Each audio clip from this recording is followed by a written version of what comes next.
समय चक्र देख बदली चली। आज सीए जोद्धा जे घरे बसी। घरर राणी भाउज झरकारु पकाइले डाक अटा चाउल बा औषध। सना को कही पचारिले आखपाख अजा आईଙ୍କ ପାଇଁ बाहरु जिनिस आनी केते लोकंकु मु बंचाइली। पाख घर आई अजा डाक्तरखाना रे काम करुथिबा अंकल आंटी सांगसाथी आहुरी केते जे लोक।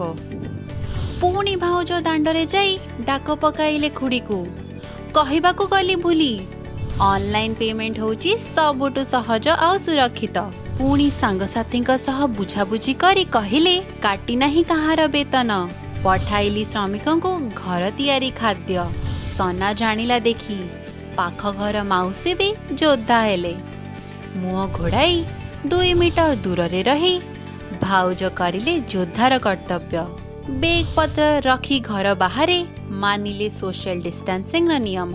घर को आसी साबुन रे हाथ धोई देखिले सनार अलगा रूप। समस्तंकु बुझाई देला से घरे रुह आउ जोद्धा हुआ।